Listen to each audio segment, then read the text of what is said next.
percayalah bahwa kalau Tuhan sudah membawa saudara sampai sejauh ini, Tuhan tidak akan tinggalkan saudara di titik ini. Karena perjalanan selanjutnya akan kemudian Tuhan bawa pada titik yang akan melegakan. Salam. Mari kita ucapkan damai sejahtera bagimu di samping kanan kiri muka belakang kita.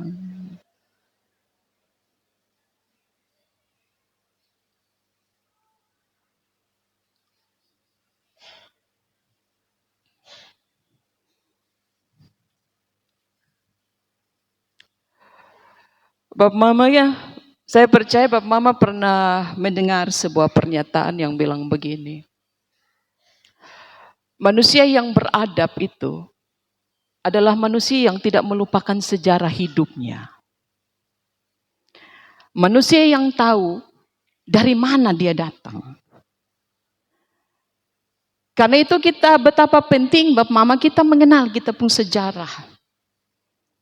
Menjadi bahaya kalau kita menghafal sejarah hidup orang lain. Kita menghafal sejarah hidup tokoh-tokoh besar, lalu kemudian sejarah hidup kita saja, kita tidak tahu. Ini bahaya besar sebenarnya. Karena itu kenapa kita selalu ditanya, kapan lu lahir? Ajarkan kepada anak-anakmu. Bagaimana mama itu melahirkan kamu?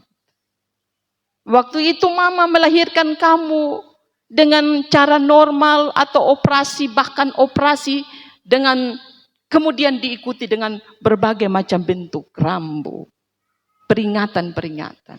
Ada bahaya bahasa. Cerita kepada anak-anak. Kita tidak hanya mengingat tanggal lahir. Kapan kita dilahirkan? Dan itu kenapa kita orang NTT itu kalau tidak ada marga itu bagi kita gila seorang anak kalau tanpa marga. Karena marga itu bukan hanya sekedar pelengkap identitas bagi ketong orang NTT. Amin Betul kok tidak? Tapi itu menjadi salah satu petunjuk arah dari mana ini anak berasal. Dia berasal dari keluarga A. Karena itu marga dari keluarga A itu harus kemudian dibariskan sederet dengan nama yang diberikan kepada anak-anak kita. Orang hidup, riwayat hidupnya harus ditulis dengan baik. Mau lamar pekerjaan itu paling tidak itu riwayat juga ada. Kita hidup saja riwayat hidup kita harus kita ingat. Bahkan orang mati saja begitu Orang mati saja sebelum dia dikuburkan itu baca dia riwayat hidup. Menjadi penting. Karena benar ini pernyataan bahwa manusia yang beradab adalah manusia yang tidak melupakan sejarah hidupnya. Dari mana dia datang. Sekalipun saya mau bilang, ada banyak orang yang mencoba untuk menguburkan dia punya sejarah hidup. Menutupi dia punya sejarah hidup. Dengan alasan-alasan yang bagi dia tidak indah untuk dikenang. Nah, Bapak Mama yang diberkati Tuhan, Israel terbentuk hingga menjadi bangsa hingga hari ini. Itu karena diawali dengan sebuah proses perjalanan yang kalau kita mau bilang itu sebuah perjalanan yang tidak mudah. Kalau kita perhatikan perjalanan kehidupan orang Israel itu juga kita bisa katakan karena ada sebuah sejarah yang membentuk mereka. Cerita Israel ini bukan cerita tuturan. Kita bertutur ini Bapak Mama bisa jadi tuturan kita salah, tapi bisa jadi tuturan kita benar. Tapi untuk membenarkan sebuah hasil tuturan adalah perlu fakta. Karena itu orang kalau banyak omong tanpa data, itu lebih baik bawa dia pi laut. Omong harus ada data. Mengkritisi seseorang harus ada data.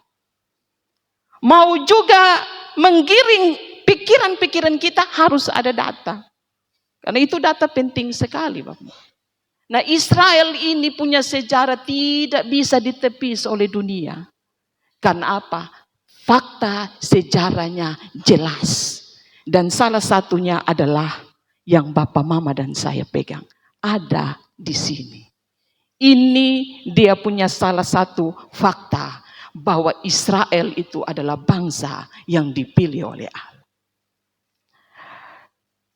Bapak, Mama yang diberkati Tuhan. Dibawanya Israel oleh Tuhan melalui Musa itu juga kita lihat bahwa itu ada dalam sebuah sejarah. Sejarah yang semua nama-nama itu ditulis dengan baik. Bahkan bukti-bukti tempat kelahiran Yesus, sumur, semua itu ada di Israel. Saya belum pernah pergi Israel. Tapi saya mendapat banyak cerita teman-teman pendeta yang sudah pergi ke Israel. Ini jemaat ada yang sudah pernah pergi Israel? Ada? Belum? Ada. Nah, saya mau bilang begini, Bapak Mama. Kalau Bapak Mama masih punya dua lutut yang kuat, kira-kira begitu ya. Uang pun cukup. Pergilah ke sana. Itu salah satu cara kita menikmati dan mensyukuri sebuah perjalanan hidup. Dan sampai kita pun kaki segoyang-goyang begini. Baru mau pergi di Israel, dokter bilang tidak bisa. Bapak pun jantung tidak bisa bawa Bapak sampai di Israel. Dan jangan sebelum sampai di Israel, kita sudah dapat kabar duka itu. Menjadi penting Bapak Mama, kita melihat bahwa proses perjalanan orang Israel itu ada pada cerita-cerita yang sangat dramatis itu. Mau bawa keluar Israel saja susah dari Mesir. Berdiplomasi dengan Firaun, dengan semua cara yang Tuhan sudah kasih, juga Firaun tidak mau kasih lepas ini orang Israel. Yang sudah punya status itu berapa tahun Israel menjadi budak di Mesir? 438 tahun. Bayangkan itu. 438 tahun. Bahkan sejarah bilang kepada kita juga. Mau bawa Israel keluar susah. Mau berjalan menuju ke Kanaan itu juga susah. Mau masuk Kanaan juga susah begitu. Karena itu sejarah orang Israel ini kita bisa katakan Bapak Mama, sejarah orang Israel sebenarnya berada pada sebuah bendera yang disebut bendera susah dan peluh. Mereka tidak pernah lepas. Saya ajak kita perhatikan kisah ini. Sebenarnya cerita tentang Masa dan Meriba itu bukan cerita tentang sebuah mujizat yang dilakukan oleh Allah. Dari air yang tidak ada lalu dibuat air menjadi ada. Bukan dari kemarahan orang Israel, sungut-sungutan orang Israel yang kemudian dijawab secara cepat oleh Allah. Bukan masalah itu. Tapi cerita tentang Mara, cerita tentang Masa dan Meriba adalah sebuah cerita di mana Tuhan memilih proses itu untuk membentuk orang Israel menjadi satu bangsa yang kuat. Mereka melewati masa-masa yang tidak gampang. Masa-masa yang memang tidak bisa dipilih oleh orang Israel. Masa-masa yang tidak bisa mereka main tawar juga dengan Tuhan. Menjadi pertanyaan, cukuplah sebenarnya tuh Israel sudah mengalami kesulitan selama 438 tahun Tuhan. Bagi kita dalam pikiran manusia.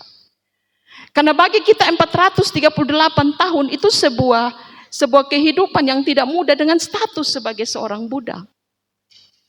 Tapi mengapa dalam perjalanan keluar dari Israel, dari Mesir, Israel lalu harus melewati satu masa-masa yang paling tidak berbedanya hanya sedikit antara mereka ketika mereka ada di Mesir. Hampir 438 tahun itu. Nah, Bapak Mama saudara-saudara, kisah proses di mana Tuhan mendidik orang Israel ini ketika mereka menyeberangi Laut Teberau. Itu kita perhatikan. Sebuah masa proses di mana Tuhan menempatkan pribadi Allah sebagai Allah yang mendidik orang Israel dengan begitu keras. Bahkan kalau kita perhatikan Bapak Mama, kisah ini mendahului perjumpaan antara Musa dengan Allah ketika diberikan 2 loh batu, peraturan-peraturan yang tertulis untuk orang Israel taati. Kalau begitu kita bisa katakan Bapak Mama, di Masa dan di Meriba, bahkan di Mara dan di Elim, perjalanan sebelum sampai ke Gunung Sinai adalah justru sebuah masa di mana Tuhan Allah mendidik mereka dengan keras, yang saya mau bilang praktek mendahului teori. Biasanya orang ngomong aturan dulu begitu. Baru perjumpaan dengan semua yang keras, semua yang menyesakkan, semua yang diberi rambu-rambu untuk ditaati. Tapi orang Israel ini kemudian dibawa oleh Tuhan memasuki satu proses yang di mana praktek mendahului sebuah teori. Ini menjadi penting untuk kita perhatikan. Ternyata di Masa dan di Meribah, Israel tidak lulus ujian. Tidak lulus sebuah pencobaan yang memang dengan sengaja sudah dipaketkan oleh Allah dalam sebuah proses pembentukan karakter orang Israel. Tidak lulus orang Israel. Seperti kalau nilai mata kuliah, nah dia dapat D. Aduh, kita kalau kuliah masih sedang dapat D, kita ulang 1 kali dapat D, 2 kali kita ulang, 3 kali juga kita mau, kita pun transkrip nilai itu kalau tidak, kalau boleh itu tidak ada nilai D. Ya cukup C itu napa toh hela napas. Israel tidak lulus, Bapak Mama. Mereka tidak lulus dalam proses ujian ini. Nilai yang mereka dapatkan itu buruk di hadapan Tuhan. Ternyata sungut-sungut itu Bapak Mama tidak berlaku dalam sebuah proses pembentukan jati diri dan karakter. Saya mau bilang sekali lagi. Ternyata sungut-sungut itu tidak dibutuhkan dalam upaya pembentukan jati diri seseorang dan karakter seseorang. Tidak pas. Jati diri orang Israel itu apa? Jati diri orang Israel itu budak. 438 tahun itu budak. Mereka sudah terbiasa dengan status mereka sebagai budak.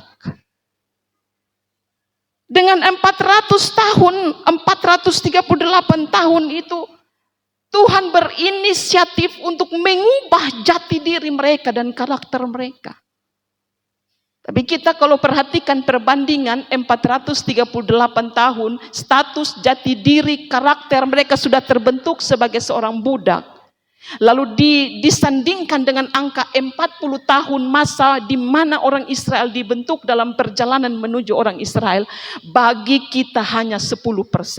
Bagaimana ini bisa terjadi? Tapi nilainya ada di sini Bapak Mama. Memulai itu penting.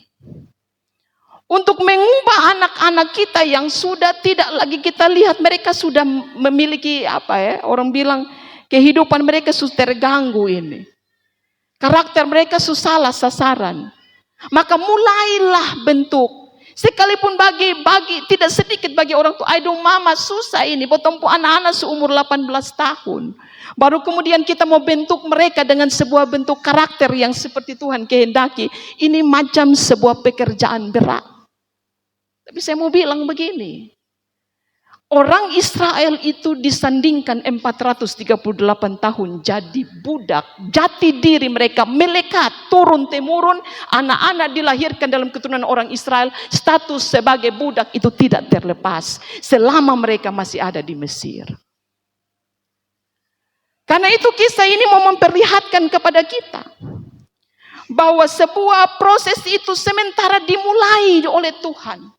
Sekalipun proses itu dimulai oleh Tuhan atas inisiatif Allah untuk mengubah jati diri dan karakter mereka yang tadinya sebagai seorang budak justru ditanggapi dengan sungut-sungut, bukan dengan ucapan syukur. Itu berarti Israel tidak sadar bahwa sejatinya sekalipun mereka sudah dipilih menjadi umat Allah, tapi mereka tetap sebagai seorang budak. Yang kedua, Bapak Mama, Masa dan Meriba ini menceritakan kepada Betong. Ini sebuah pengalaman perjumpaan yang benar-benar baru untuk orang Israel. Kalau di Mesir itu mereka jadi budak, tidur tidak berpindah-pindah. Ya, ada satu tempat yang paling tidak disediakan oleh Firaun di mana mereka tidur, tidak berpindah-pindah. Makan pun itu ada semua toh. Guys, saya kasih ingat sejarah bagaimana mereka protes kepada Musa ketika tidak ada makanan, tidak ada air juga. Mereka bilang kepada Musa, lu mau bawa Betong ini mati di sini. Jadi Israel mengaku bahwa sekalipun mereka budak, tapi mereka tidak akan pernah mati kelaparan dan kehausan ketika mereka ada di Mesir. Itu pengakuan orang Israel kepada Musa. Bahkan juga kepada Allah. Mereka bilang jauh lebih baik Betong biar status budak, tapi minum anggur tidak kurang. Makan daging pun juga tidak kurang. Kerja rodi, kena cambuk tidak soal. Yang penting kami perut ini terisi dengan roti dan terisi dengan anggur. Bagi orang Israel itu cukup. Tapi bagi Tuhan tidak.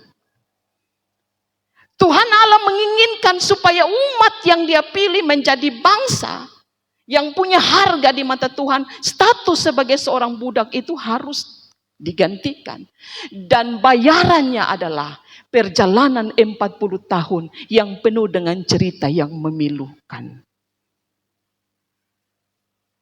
Bapak Mama yang diberkati Tuhan, semua yang baru, kalau di Mesir itu mereka makan cukup, mereka minum cukup, tidur tidak berpindah-pindah. Ini tidak mereka temukan dalam perjalanan menuju ke Kanaan. Perjalanan menuju ke Kanaan itu mereka kan tidur 2 hari, 3 hari, kok ini kemah mereka bongkar lagi, terus pikul lagi. Lalu jalan sampai di mana, letih di mana, kemah yang tadinya sudah dibongkar, itu kemudian dipasang lagi. Ada berapa banyak yang tidak siap untuk menerima keadaan ini. Tinggal bongkar pasang ini juga saya pikir masalah. Karena itu sebuah perjumpaan pengalaman yang baru yang dialami oleh orang Israel. Membuat orang Israel sampai pada satu titik di mana mereka stres berat. Karena jauh lebih baik di Mesir kami tidur bangun itu jelas. Tapi dalam perjalanan menuju ke Kanaan ini macam dia punya rumitnya lebih lagi daripada ketika mereka status sebagai seorang budak. Karena itu sungutan-sungutan karena tidak ada air itu simbol Israel tidak bisa mengelola stresnya mereka. Saya pikir kita juga akan sampai pada satu titik di mana stres itu bisa menimpa kita. Yang penting jangan sampai gila saja. Kalau sampai masuk stres itu ya, kadang-kadang istri kita tidak kenali, doa banyak itu. Suami tidak kita kenal, doa banyak. Stres, tapi kalau sudah sampai pada gila ini ya pengobatannya agak rumit juga. Nah Israel sampai pada titik ini Bapak. Mereka stres berat. Apalagi kita menjadi paham kekurangan air itu tanda bahwa kita akan menuju pada kematian. 80% tubuh kita ini adalah air. Orang tidak makan 3-4 hari tapi minum air hidup. Tapi orang 1 hari sampai 2 hari coba Bapak Mama pulang tidak minum 2 hari. Jangan Ini bikin susah saya dengan majelis jemaat. Ini bukan ajakan untuk Bapak Mama pulang tidak minum air 2 hari. Jangan. Ini ketong belum sampai di Jumat Agung dengan masa Paskah. Kita sadar benar Bapak Mama. Kita memahami sungutan-sungutan ini. Tapi sungutan-sungutan ini menjadi bermasalah. Bukan karena ketika tidak ada air. Tapi sungutan-sungutan ini menjadi masalah seakan-akan Israel tidak melihat bahwa Allah sementara ada di tengah-tengah hidup mereka. Tadi Mazmur bilang, kita puji-pujian tadi. Di masa di Mara dan Elim itu Tuhan sudah buat sebenarnya. Tapi kemudian jeda waktu tidak terlalu lama di Mara lagi, di Masa dan di Meriba lagi air tidak ada. Kalau Israel ingat, saya pikir masalah selesai di situ. Sungutan-sungutan tidak akan pernah ada. Kalau Israel mengingat bahwa di Mara dan di Elim Tuhan pernah melakukan hal yang sama. Bahkan sebelumnya Tuhan pernah melakukan hal yang sama. Air tidak ada, air menjadi ada. Makanan stok habis, makanan Tuhan kirimkan lewat mana dari surga. Burung puyuh, kurang di mana? Sungutan-sungutan ini menjadi bermasalah karena orang Israel melupakan semua yang Tuhan sudah lakukan. Mengingat itu penting. Karena itu Bapak Mama, produk untuk kita tetap terus, ingatan untuk tetap terus diingatkan kepada kita adalah mari kotong melawan lupa ini. Jangan kita lupa Tuhan pun kebaikan. Jangan kita juga lupa orang punya kebaikan. Jangan juga anak-anak ini melupakan orang tua pun kebaikan. Dan jangan juga kemudian orang tua melupakan dan mengabaikan kebaikan-kebaikan yang anak-anak juga pernah lakukan untuk orang tua.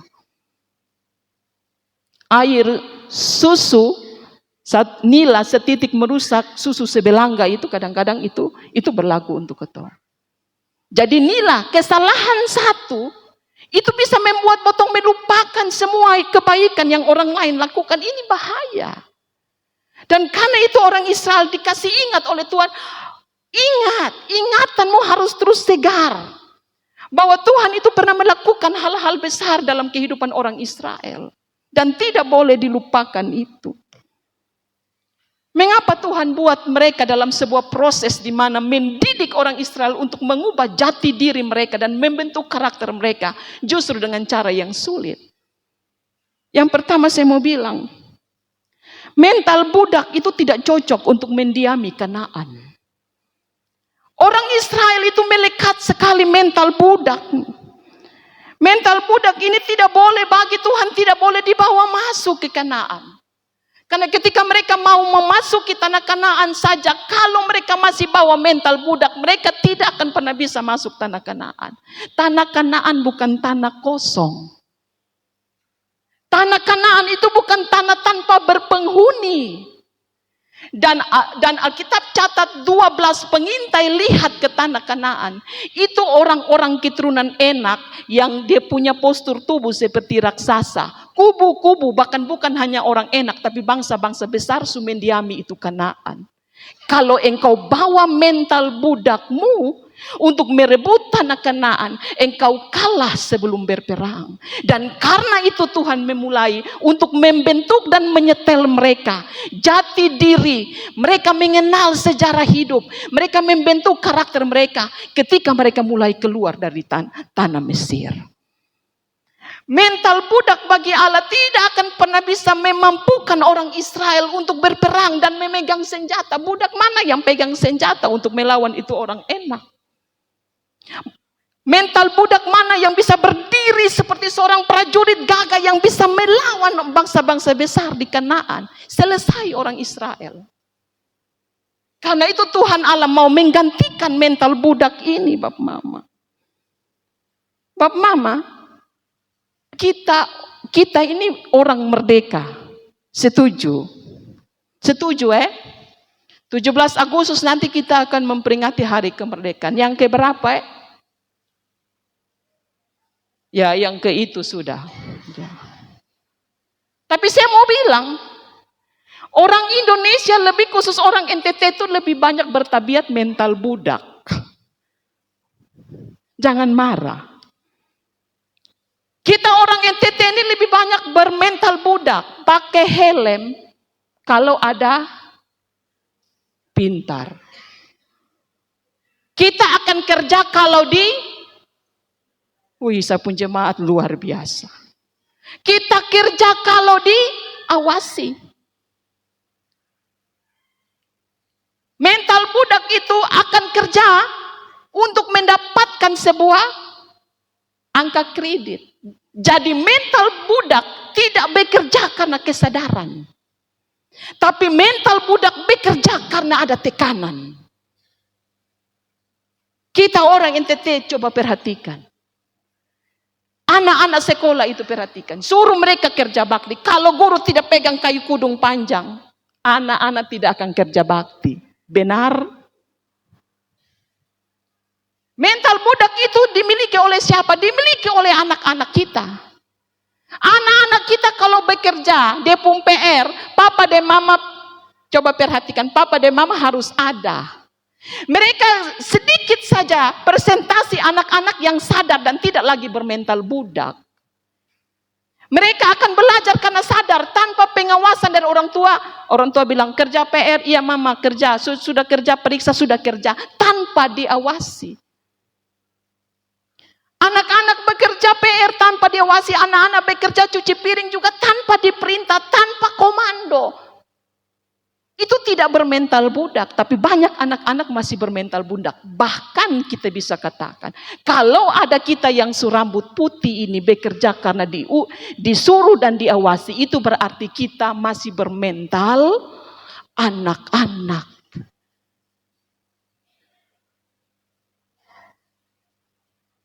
Kita masih bermental anak-anak. Kelompok-kelompok itu pertanian, dikasih anggaran untuk beli pupuk, dikasih anggaran untuk beli bibit, dikasih anggaran untuk mengelola semua dari pemerintah. Coba perhatikan, kalau tidak ada laporan, betul kalau tidak ada laporan, jangan harap tahun depan lu dapat lagi, doi. Betul? Ya, kadang-kadang mereka mengerjakan itu bukan karena kesadaran. Tapi mereka kerjakan hanya karena supaya tahun depan itu lolos seleksi, dapat uang lagi. Ini beda, kita masih bermental sebagai budak. Menjadi penting Bapak Mama. Mental budak itu tidak bisa melewati sebuah proses. Karena bagi dia tidak mempunyai sebuah harapan yang besar untuk kehidupan. Mental budak dia bilang, sudahlah kenyang sekarang, sudah cukup. Tuhan Allah bilang kepada orang Israel, aku memilih engkau, bukan engkau yang memilih aku. Karena itu engkau tidak boleh menjadi seorang bangsa dengan berstatus sebagai budak.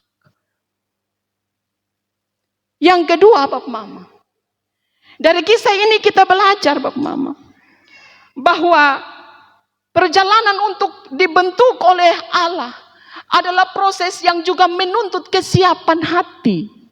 Kalau omong masa depan, siapa yang tidak mau enak di masa depan? Coba angkat tangan.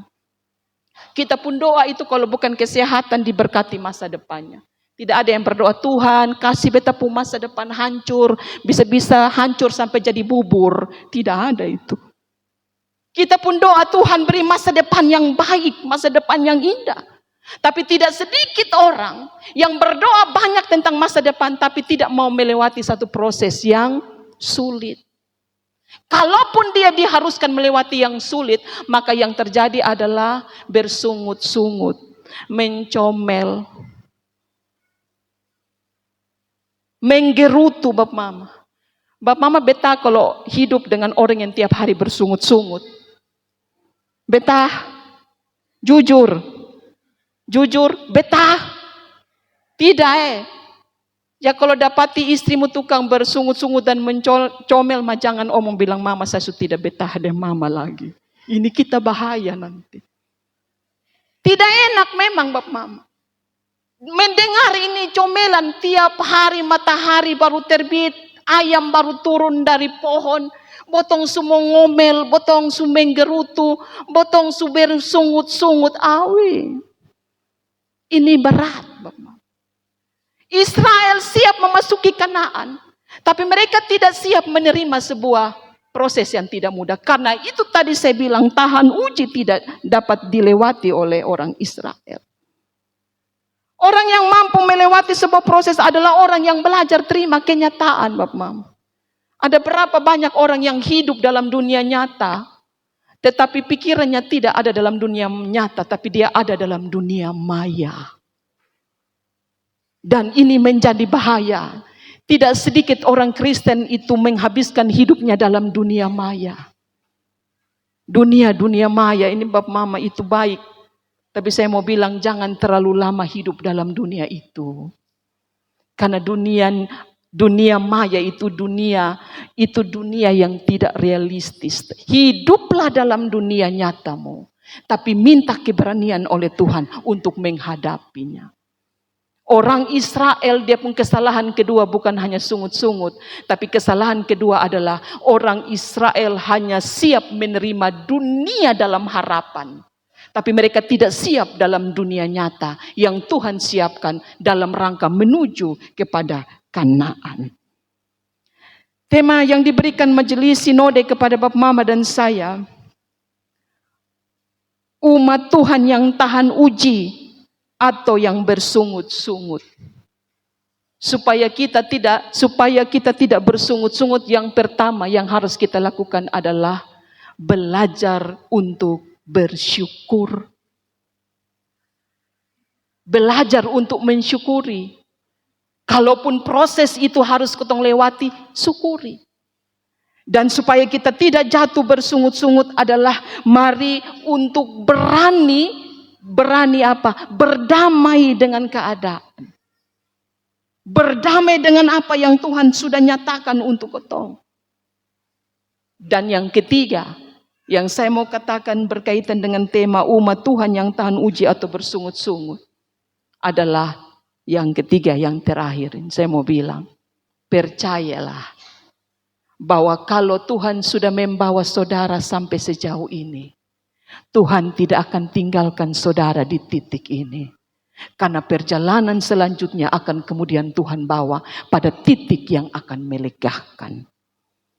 Kalau Bapak Mama sudah tidak lagi berdiri pada rasa percaya kepada Tuhan, maka sungut-sungutan akan menjadi irama hidup tetapmu. Bersungut terus, percaya Bapak Mama. Tuhan sudah membawa kita sejauh sampai pada titik ini. Maka Tuhan yang sama juga akan membawa saudara dan saya sampai pada titik di mana kita akan belajar melihat kebaikan-kebaikan Tuhan. Lagi saya mau kunci. Kebaikan-kebaikan Tuhan lagi. Amin.